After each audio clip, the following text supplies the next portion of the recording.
más letal después del cáncer de pulmón, ¿de acuerdo? Entonces, por eso es importante. ¿Cree que se puede aprender todo? Yo creo que sí, ¿no? ¿Esa? Sí. ¿Así?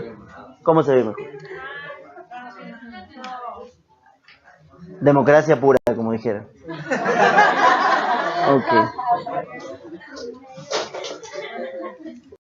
Masculino de 68 años de edad, con tabaquismo positivo, índice tabáquico de 30, diabético tipo 2 de varios años de diagnóstico. Refiere que desde hace 2 meses presenta cambios en el hábito intestinal manifestado por diarrea, que alterna con estreñimiento, heces acintadas y distensión abdominal. A la exploración física se le encuentra con signos vitales normales, con dolor abdominal leve a la palpación profunda y sin datos de irritación peritoneal. El estudio es negativo para sangre oculta en heces.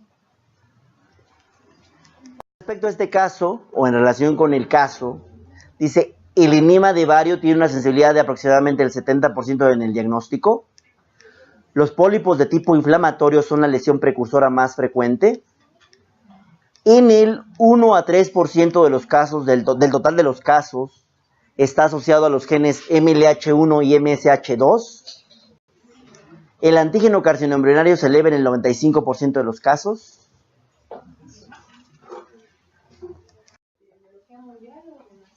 Esa es una buena pregunta. Epidemiología mundial. Cuando da síntomas, está avanzado en el 75% de los casos. Esto hay que decirlo. ¿Cuáles son los síntomas más frecuentemente asociados al cáncer de colon? Para fines prácticos son, cuando es de colon derecho, anemia y sangrado oculto en heces, ¿no? O hemorragia oculta, o hemorragia de origen oculto, ¿verdad? ¿Por qué? ¿Se acuerdan que establecíamos la diferencia entre hemorragia de origen obscuro o desconocido y hemorragia de origen oculto? ¿Cuándo una y cuándo otra? ¿Cómo definimos la hemorragia de origen desconocido o obscuro, anteriormente llamada? Endoscopía y colonoscopía negativas, ¿de acuerdo? Efectivamente. ¿Y cuándo hablamos de sangrado de origen oculto? Cuando tenemos el sangrado que solo se demuestra en guayaco, o en estudio o en pruebas más sensibles, ¿no? Como el Hemocult, que es un poco más sensible, y los estudios de inmunoensayo o inmunológicos, donde hay anticuerpos contra la globina, contra la hemoglobina, y por tanto es más difícil que haya falsos positivos en caso de que comiéramos una sustancia rica, por ejemplo, en rábanos, o rica en, ¿no? Que nos diera un falso positivo, ¿de acuerdo? O que comiéramos moronga, por ejemplo, ¿no? Aquí sería distinto. Entonces, tenemos que el tipo más frecuente son los adenocarcinomas, con mucho. Representan el 95% de los casos, ¿de acuerdo? Y les decía que la presentación más frecuente son anemia microcítica y cambios en el hábito intestinal. ¿A qué le llamamos cambios en el hábito intestinal? Pues el paciente de repente, de la nada, teniendo un hábito normal, presenta o diarrea o estreñimiento, ¿no? ¿Por qué serán más frecuentes los cambios en el hábito intestinal cuando son de colon izquierdo los tumores? Pues por la luz. La luz es menor en el colon izquierdo, en el colon sigmoides. 2, ¿cómo son las heces de colon derecho? ¿Con más agua o menos agua? Más agua. Antes de que se absorba agua, son más agua. ¿Y cómo son las heces del colon izquierdo? Más deshidratadas. Entonces, también las heces por eso tienden a atorarse o a no circular de manera adecuada. ¿De acuerdo? Tenemos entonces que la secuencia que normalmente se nos ha dicho es de una mucosa normal, vamos a tener una mucosa con adenoma y esta va a evolucionar a carcinoma, ¿de acuerdo? Esto es importante. Y en esa secuencia se van a dar una serie de mutaciones ¿Qué genes pueden estar implicados? Pues pueden estar implicados el gen APC. En general podemos dividir a los genes en supresores de tumores, ¿no? Oncogenes y aquellos que median inestabilidad microsatelital, ¿de acuerdo? En el caso de los genes supresores de tumores, ¿cuál es el gen supresor de tumor por excelencia? P53. El mismo APC, o sea, gen de la poliposis adenomatosa de colon, APC, poliposis adenomatosa de colon, es un gen supresor de tumor, ¿de acuerdo?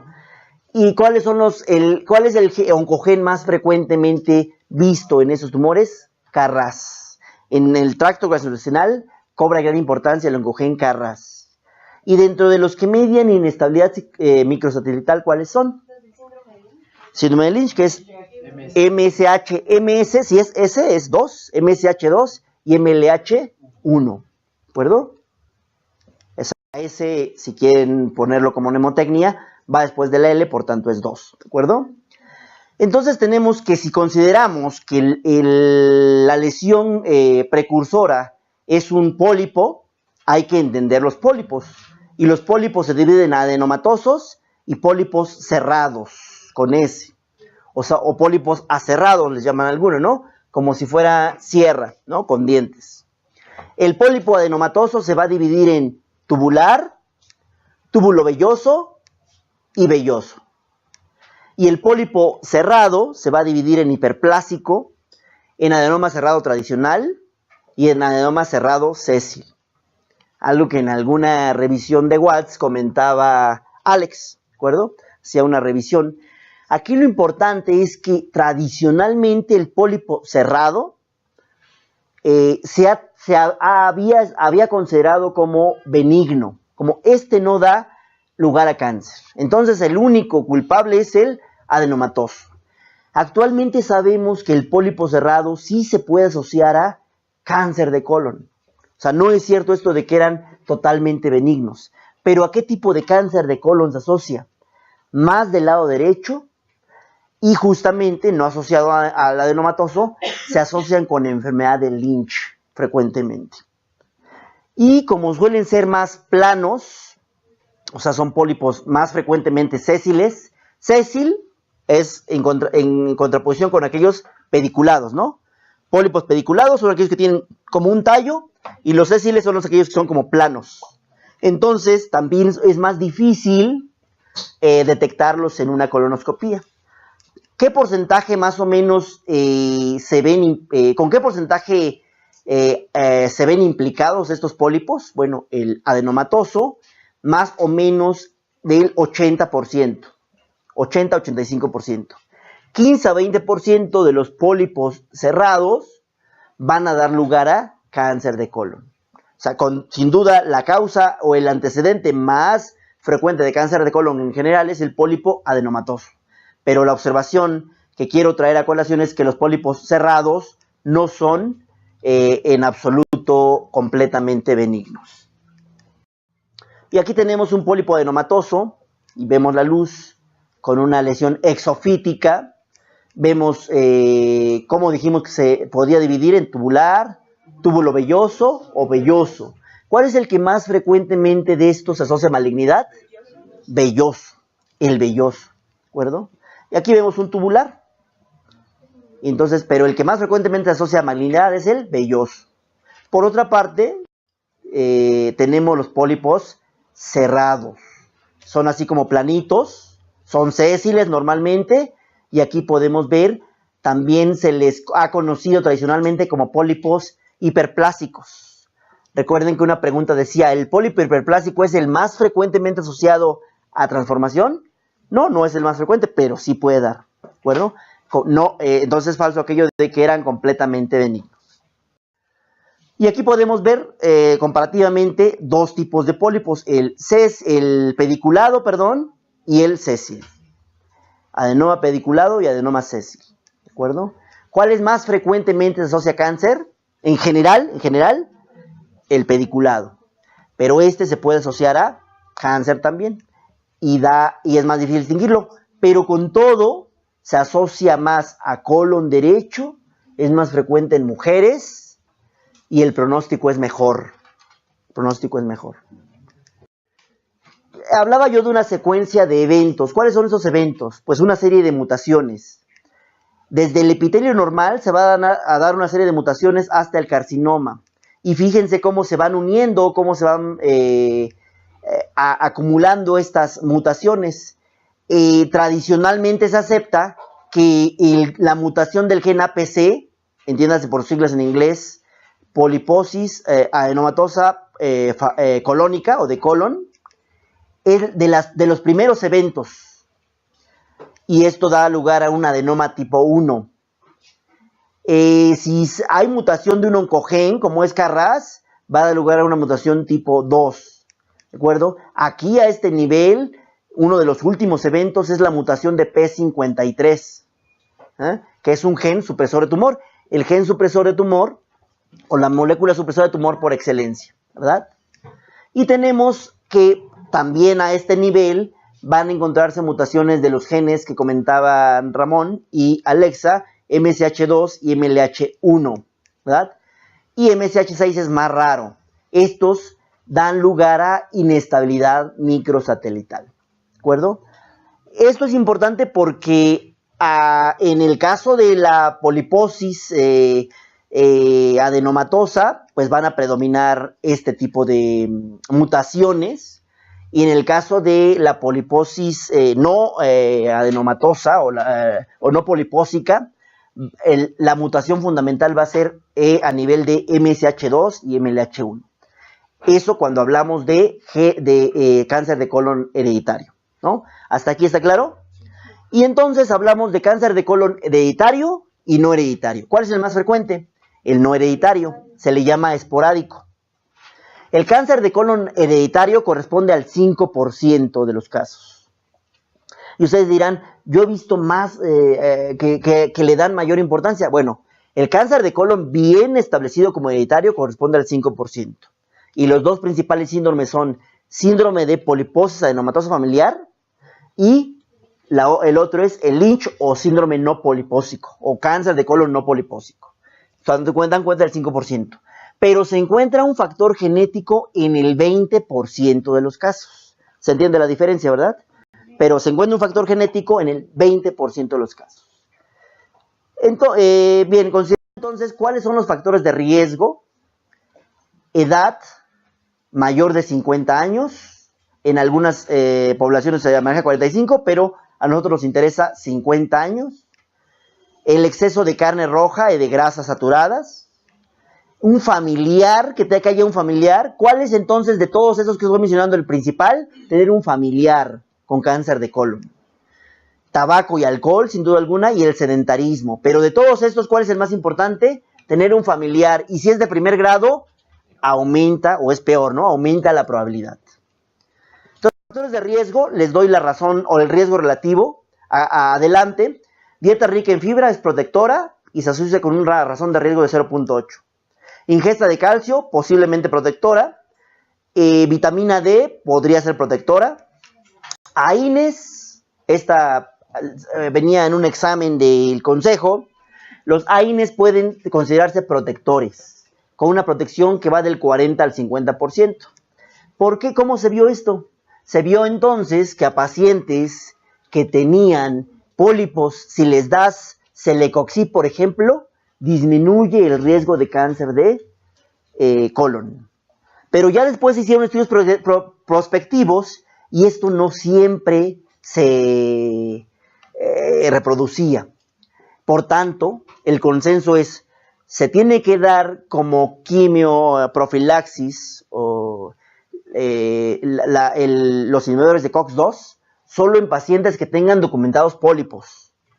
¿Por qué? Porque dado el riesgo-beneficio, estar dándole a un paciente, a una población, a un paciente o a una persona de la población general, sin ningún factor de riesgo importante, COX-2, el riesgo supera el beneficio, ¿sí? Entonces, la administración de COX-2 se llama quimioprofilaxis en el cáncer de colon y está indicado fundamentalmente cuando el paciente tiene pólipos documentados.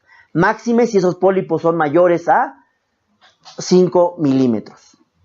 ¿Cuáles son los pólipos que más frecuentemente se consideran premalignos? Los que son mayores a 1 centímetro.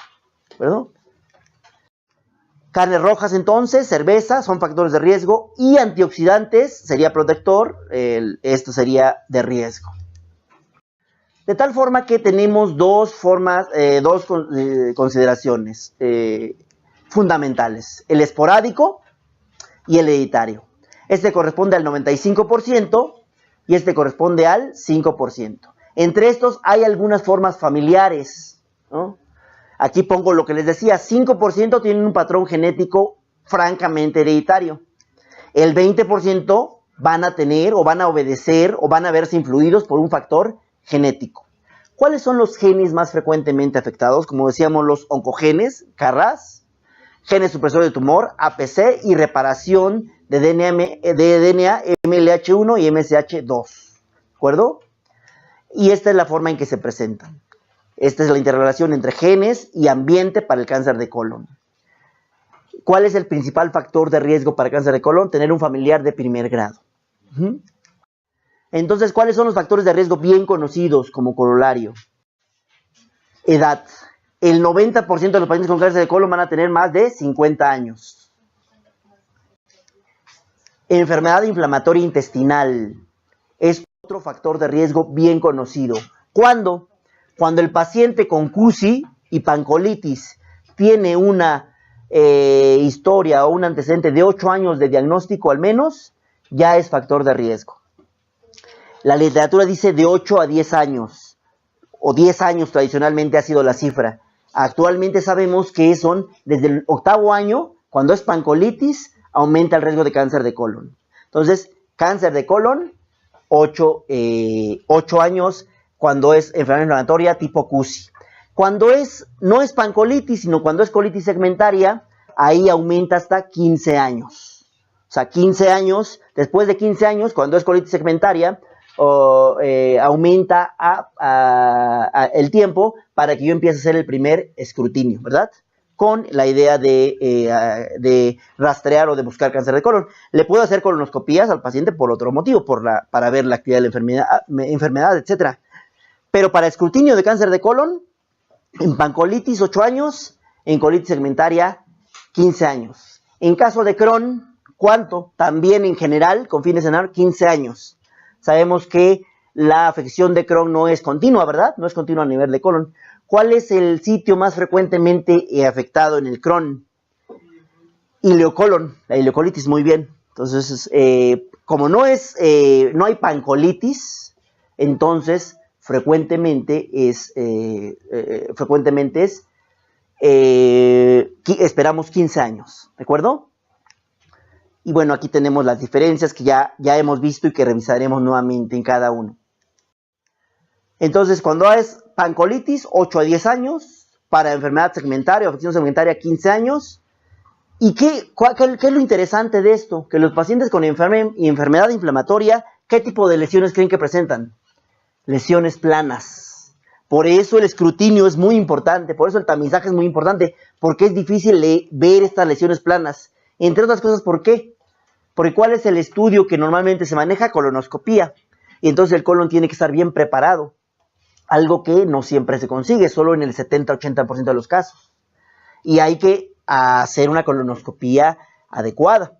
¿De acuerdo? Entonces, lo que quiero decir es que este tipo de cáncer asociado a la enfermedad inflamatoria a veces representa cierto reto diagnóstico.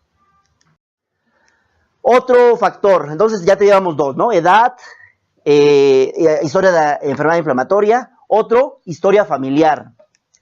En el cáncer esporádico, en el contexto de cáncer esporádico, si tenemos un familiar, nos va a aumentar 1.8 veces. Si tenemos dos familiares, 2.75 a 5.7 veces. Si el familiar está de menos de 45 a 50 años, 8 a 10 veces. ¿De acuerdo? ¿Y qué porcentaje decíamos que correspondían al cáncer de colon familiar o hereditario? 5%. De estos, si los dividimos, ¿cuál es más frecuente? ¿Lynch o poliposis? Lynch. 3 a 4% y 1 a 2% APC. poliposis adenomatosa. ¿De acuerdo? Entonces tenemos pólipos adenomatosos y cerrados. Recapitulando, la gran mayoría de los cánceres proceden de un pólipo, ¿no? Tenemos los pediculados y los sésiles, y mayor riesgo para vellosos y túbulo vellosos. Cuando hablamos de la poliposis adenomatosa familiar, no obstante, hablamos de una condición en donde hay de cientos a miles de pólipos, ¿no? Estos pólipos, ¿a qué edad aparecen? Aparecen de los 15 a los 20 años de edad. Y el 100% evolucionan a cáncer. Por eso cuando se diagnostica, ¿cuál creen que es el tratamiento definitivo? Colectomía total. Nada de colectomía parcial y vigilancia, colectomía total. Porque la probabilidad de que alguno de estos se malignice es alta. ¿Qué otras alteraciones encontramos en la poliposis adenomatosa familiar? ¿Alguien recuerda? Bueno, puede haber también tumores a nivel de duodeno y de ámpula de Vater. Puede haber algo que se llama retinitis pigmentaria, ¿no? Puede haber en el cáncer, en los pacientes con APC. En este cuadro, que tendrán ustedes oportunidad de revisar con calma, les pongo los diferentes síndromes. Pero para la poliposis adenomatosa familiar, tenemos que tradicionalmente son de más de 100 y con frecuencia más de 1000 pólipos. Y que se pueden asociar a cáncer de estómago y duodenales también. Y cuando digo duodenales, incluye tumores de ámpula de Vater. Hay una entidad que se llama poliposis adenomatosa familiar atenuada, en cuyo caso encontramos menos de 100 pólipos, ¿no? Eso les preguntan con frecuencia. ¿Cuántos pólipos se encuentran? Característicamente en la forma atenuada, menos de 100. Tenemos el llamado síndrome de Garner, también es una variante de esta, de la poliposis. También está afectada el gen APC, que es el gen de la poliposis adenomatosa colónica. Igual, pero va a haber tumores desmoides y osteomas. El síndrome de Turcot. El síndrome de Turcot también hay una afección a nivel de APC. ¿Y qué es lo que caracteriza el síndrome de Turcot? Tumores del sistema nervioso central. El cáncer colorectal no polipósico, MSH2 y MLH1, ¿de acuerdo? Que es el que corresponde al síndrome de Lynch. El Lynch se divide en tipo 1 y tipo 2. El que se asocia a cánceres como de endometrio, de ovario, de páncreas, es el tipo 2. Tenemos otra variante, entonces hasta aquí llevamos la poliposis adenomatosa familiar, la variante atenuada, el de Garner como variante de esta, el de Turcot como variante también, el cáncer colorectal no polipósico, que es la enfermedad de Lynch, que se determina por los criterios de Bethesda y Ámsterdam. Los de Ámsterdam son más sensibles, los de Bethesda tienden a ser más específicos. Y tenemos el síndrome de Peutz-Jeghers. El síndrome de Peutz-Jeghers, que es en donde los pólipos son amartomatosos. ¿Y qué es lo que caracteriza a los pólipos, a los pacientes con Peutz-Jeghers? La melanosis coli, hiperpigmentación a nivel de la boca, de la cavidad oral, y se llama melanosis coli, ¿de acuerdo? Y también pueden tener tumores a nivel de intestino delgado. Se dice que son menos, o tienen menos proclividad a malignizarse los pólipos amartomatosos, pero también pueden dar lugar a cáncer porque son muchos, ¿no? Tenemos la poliposis juvenil, tenemos la enfermedad de Cowden, donde son genes menos frecuentes y donde característicamente hay tumores de mama, de útero y tiroides. Con frecuencia se confunde el Cowden con el Garner. No obstante, el Garner les van a decir en el examen que es la presentación o la afección está en APC, y el TEN o PETEN es de la enfermedad de Cowden. Y el Vanaya-Rubalcaba-Riley es un tumor en donde hay microcefalia, fibromatosis, poliposis y poliposis amartomatosa, y hay hemangiomas, ¿no? Es rara, francamente. Pero bueno, en esta tabla se resumen los principales, y los que más les preguntan son, por supuesto, que la poliposis adenomatosa familiar, el síndrome de Lynch, el de Garner, el de Peutz-Jeghers y Turcot. Son los más frecuentemente. Y aquí tenemos cáncer de colon hereditario no polipósico, tiene una incidencia más o menos del 5 a 6%, y alrededor del 20% presentan riesgo familiar, es decir, tienen más de 2 familiares afectados. Esos son los criterios de Ámsterdam. Y un 5 a 10% presentan un riesgo elevado debido a una mutación autosómica dominante. Entonces, ¿cómo se hereda la poliposis adenomatosa familiar? Autosómico dominante. ¿Cómo se eleva el síndrome de Lynch? Autosómico dominante. ¿De acuerdo? Son enfermedades autosómico dominantes. Entonces, la forma no polipósica tenemos Lynch tipo 1, Lynch tipo 2, y una variante de esta es el Muir-Torres. Son adenomas, sebáceos, carcinoma vasocelular y escamoso y queratoacantomas, ¿no? Y tenemos que es frecuente el carcinoma vasocelular y los queratoacantomas. De los pólipos amartomatosos, también autosómico dominante. ¿Y cómo dijimos que se lleva la enfermedad? Hughes-Jaeger. Tenemos melanosis coli y pólipos amartomatosos. Melanosis coli y pólipos amartomatosos. Se asocia con CA de colon y con CA de intestino delgado. Entonces, tenemos otras variantes que dijimos que un 20% tiene un componente familiar. Pues se ha visto que alguna variante de tipo familiar, donde la presentación es en pacientes jóvenes, se presenta con células en anillo de sello y tienen componente mucinoso. Son de mal pronóstico. ¿Alguien ha oído hablar del gen que está mutado ahí? Es el gen de la E-caderina. Y es de mal pronóstico. También se supone que tiene un componente familiar o hereditario, pero no tan perfecto, podríamos decirlo así, como los dos que describimos, ¿no? Como la poliposis adenomatosa familiar y como el síndrome de Lynch. Las manifestaciones clínicas son, como decíamos, para el colon derecho, para la afección de colon derecho, anemia, y para la afección de colon izquierda, cambios en el hábito intestinal. La forma en que también se presenta en este caso es con hemorragia de origen oculto. También puede haber diarrea y estreñimiento en forma alternada, como alguien decía. Puede haber hematoquesia y lo más frecuente es hemorragia oculta en heces. Entonces, el tipo de hemorragia de tubo digestivo bajo, más frecuentemente asociada a cáncer de colon, ¿cuál es? Hemorragia de origen oculto. ¿Cómo hacemos el diagnóstico? El estándar de oro en el diagnóstico es la colonoscopía. Y aquí viene un poco lo que decíamos de otros métodos que se han usado en forma alternativa. Bueno, aquí hay que diferenciar entre screening y entre el diagnóstico ya para la enfermedad. Para la enfermedad, lo primero que hacemos es una colonoscopía. Si optamos por una sigmoidoscopía porque el paciente lo requiera o como un estudio inicial, de todos modos, al no encontrar otra alteración o al encontrarla, tenemos que continuar con una colonoscopía. Por tanto, la sigmoidoscopía ha ido perdiendo un poco de importancia. El colon por enema, en su momento, fue también muy importante, muy socorrido. Pero ¿saben de cuánto es la sensibilidad del colon por enema? Del 30%. Entonces no se considera actualmente un método importante en el diagnóstico. Y esto es que se pierde con mucha frecuencia lesiones, ¿no? El sangre oculta de heces, pues no para el diagnóstico, sino para el tamizaje. Conclusión, ¿cuáles son los dos que en el contexto de diagnóstico que nos sirven? Colonoscopía, estándar de oro, y si acaso la sigmoidoscopía, pero luego tiene que ser seguida por una colonoscopía en el contexto de diagnóstico, ¿de acuerdo?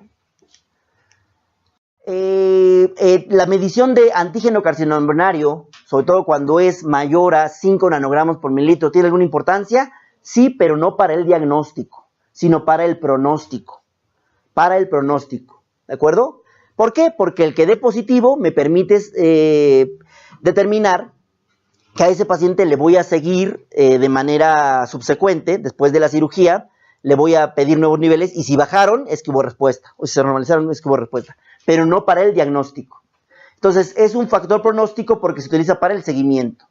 Y la fosfatasa alcalina, porque el paciente puede tener metástasis, ¿verdad? Como por ejemplo a hueso. Entonces, para el pronóstico, utilizamos el antígeno carcinoembrionario, que se llaman marcadores tumorales. Dentro del diagnóstico, ¿cuál es la afección? Pues 25% se va a situar en ciego, 25% en sigmoides, 20% en recto ano, y 10% en recto, ¿de acuerdo? ¿Cuáles son los dos sitios más frecuentemente implicados? Colon derecho y colon izquierdo. Diagnóstico diferencial, pues es amplio, lo tenemos que hacer con síndrome de intestino irritable, lo tenemos que hacer con enfermedad diverticular, con colitis isquémica, con enfermedad inflamatoria intestinal y con enfermedad hemorroidal, ¿de acuerdo? ¿Cuáles son dos datos que vamos a preguntar? Uno, edad del paciente, y dos, que tenga un familiar con cáncer de colon. Esto tiene un valor predictivo positivo alto, pero un valor predictivo bajo. Si el que no lo tenga, no lo descarta, por supuesto, que no tenga un familiar, pero si lo tiene, hay que hacer un estudio más exhaustivo del paciente. Para la estadificación, la tomografía es, digamos, el estudio más utilizado. Cuando es un cáncer colorectal, entonces vamos a utilizar el ultrasonido transrectal. Y cuando se quiere ver metástasis a nivel de hígado, se ha visto que el ultrasonido transoperatorio es mejor que la tomografía. Para el colorectal, decía, se utiliza el ultrasonido transrectal y la resonancia como estudios adyuvantes. Si les preguntan en el examen cuál es el estudio que sigue para la estadificación, el primer estudio, tomografía. Y tenemos entonces aquí la clasificación de Dukes modificada, que dice o que establece lo siguiente. En el estadio A hay una extensión limitada a mucosa y submucosa. En el estadio B1 va a haber penetración parcial de la mucosa muscular propia. En el estadio B2, penetración completa de la muscular propia. Y en el estadio C1, igual que B1, más presencia de ganglios linfáticos metastásicos. En el estadio C2 vamos a tener, igual que B2, más presencia de ganglios linfáticos metastásicos. En el estadio D1, infiltración de órganos vecinos. Y en el estadio D2, metástasis a distancia. ¿Por qué pongo esta y no la TNM todavía? Viene a continuación la TNM. Porque en el examen le siguen preguntando Dukes. ¿A quién le gusta mucho Dukes? Al gastroenterólogo. ¿A quién le gusta más TNM? Al oncólogo. ¿De acuerdo? Realmente es así como funciona.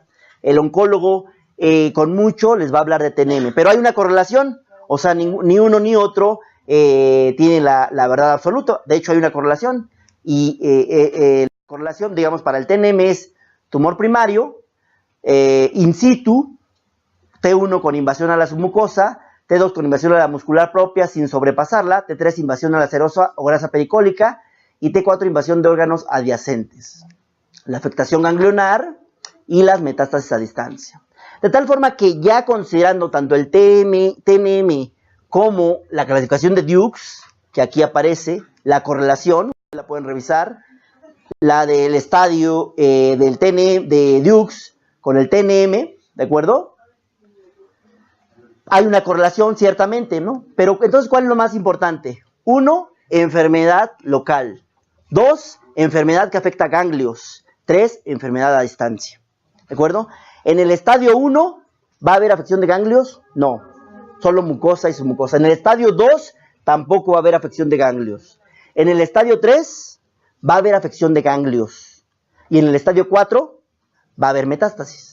Entonces, ven que es relativamente fácil el cáncer de colon, ¿verdad? Esto los pongo para que hagan una correlación, pero lo que les van a preguntar en el examen tiene que ver con esto que les digo. Y entonces tenemos tratamiento del cáncer de colon. Etapa 1, cirugía. ¿Hay afección de ganglios? No. Etapa 2, ganglios negativos, cirugía, y en pacientes de alto riesgo, por ejemplo, que se haya perforado o que quede duda, pues hacemos una quimio adyuvante. Solo en algunos pacientes. Entonces, cirugía más quimio adyuvante. Etapa 3, ya hay ganglios. Aquí ya hay ganglios implicados. Y entonces hacemos cirugía más Folfox. ¿Qué es Folfox? Oxaliplatino más 5-fluoracilo más leucovorin. Este último esquema es el esquema de la clínica Mayo. Es el que utiliza para el cáncer de colon. ¿De acuerdo? Y etapa 4, Folfox o Folfiri, que es irinotecan, en vez de oxaliplatino, fluoracilo, 5-fluoracilo y leucovorin. ¿Queda claro entonces? Etapa 1, cirugía. Etapa 2, solo, que es con ganglios negativos, solo cirugía y en algunos pacientes de alto riesgo, quimioadyuvante. Etapa 3, cirugía más quimioterapia, ¿no? Cirugía más quimioterapia. Y etapa 4, FOLFOX, o sea, quimioterapia, ya sea FOLFOX o FOLFIRI, ¿de acuerdo? Es decir, en la etapa 4, ¿tendrá caso quitarle el colon al paciente? No. Entonces, en la etapa 4, pues no hacemos resección, no hay cirugía. ¿En cuáles está indicada la cirugía? Hasta la etapa 3, ¿de acuerdo? Para el cáncer de colon, pero el cáncer de colorectal, digamos, o sea, este es de colon, aquí tendría que decir colorectal, para el cáncer colorectal es más o menos parecido. Etapa 1, cirugía. Etapa 2 y 3, quimio, radioterapia preoperatorio, aquí es importante. Entonces, regla, en el cáncer colorectal, o sea, en el cáncer de recto, pues, en el cáncer de recto, la quimio, radioterapia preoperatoria es importante, ¿de acuerdo? Luego le quitamos el recto y más FOLFOX postoperatorio, ¿sí? Entonces, preoperatorio y postoperatorio, ¿queda claro? Y etapa 4, quimioterapia, como en la anterior. Doctor, la radioterapia en el cáncer de colon no tiene un papel, ¿verdad? La radioterapia en el cáncer de colon no se ha visto que tenga un papel significativo, pero en el cáncer de recto sí. En el cáncer de recto sí, esto es importante. Muy bien, muy buena observación. El pronóstico para la etapa 1, 90% de sobrevida, pues está nada más limitado a la mucosa. Etapa 2, 70-85%. Etapa 3, 33 a 67%. ¿Y por qué pongo 33 a 67? 33 si tiene menos de 4 ganglios y 67, perdón, al revés. 33 si tiene más de 4 ganglios y 67 si tiene menos de 4 ganglios afectados. Y etapa 4, 5%. ¿A qué tiempo? 5 años. 5 años. A menos de que se diga lo contrario, en cáncer, en oncología, se considera una etapa de 5 años, ¿verdad? El tamizaje, finalmente. Para el tamizaje, ¿qué es lo que vamos a considerar? Individuos promedio mayores o iguales a 50 años. ¿Qué es lo que le vamos a hacer? Sangre oculta en heces, DNA fecal, sigmoidoscopía flexible cada 5 años, colonoscopía cada 10 años o colotac cada 5 años. ¿Cuál se prefiere? Sigmoidoscopía flexible seguida de una colonoscopía en caso de que sea positiva. ¿Esta para cuál se ocupa? Solo en situaciones o en lugares donde no se tienen muchos recursos. ¿De acuerdo? Y en individuos con historia familiar de primer grado, con neoplasia colorectal, ¿qué tenemos que hacer? Si es un familiar con diagnóstico mayor a los 60 años, aquí quiere decir 60, empezar a los 40 años, colonoscopía cada 10 años. Si el diagnóstico se realiza antes de los 60 años, de familiar de primer grado, empezar a los 40 años o 10 años antes del diagnóstico, lo que suceda primero, ¿se entiende? Y colonoscopía, y después colonoscopía cada 5 años. ¿Queda claro? Este es el escrutinio o el tamizaje para el paciente con familiares de primer grado con cáncer de colon o para individuos promedio. ¿De acuerdo? Y bueno, aquí de alguna forma intento en el algoritmo dar cuenta de lo que acabo de decir o de comentar, y es que grado de parentesco familiar más próximo, primer grado, la siguiente pregunta es número de familiares afectados. Más de 2, colonoscopía cada 5 años, lo dijimos, ¿verdad? Número de familiares afectados 1, edad del diagnóstico, menos de 60 años, colonoscopía cada 5 años. Más de 60 años, sangre oculta en heces, esto es lo que significa, sangre oculta en heces, cada 2 años, y o colonoscopía cada 10 años. En el caso de que sea de segundo grado, si son más de 2, lo mismo que acabo de comentar, sangre oculta cada 2 años y o colonoscopía cada 10 años. Si es 1 de segundo grado, sangre oculta en ese cada 2 años y o colonoscopía cada 10 años, iniciando a los 50 años, y aquí a los 40. Tercer grado, sangre oculta en ese cada 2 años y o colonoscopía cada 10 años, iniciando a los 50 años. Conclusión, en pacientes de alto riesgo, ¿a qué edad empiezo? 50 años. En pacientes en pacientes de riesgo moderado a bajo, 50 años. Pacientes de riesgo alto, 40 años o 10 años antes del diagnóstico del familiar. Y bueno, las perlas son: el cáncer de colon es la segunda causa de muerte después de pulmón. 85 a 90% de los casos tienen como antecedente un pólipo.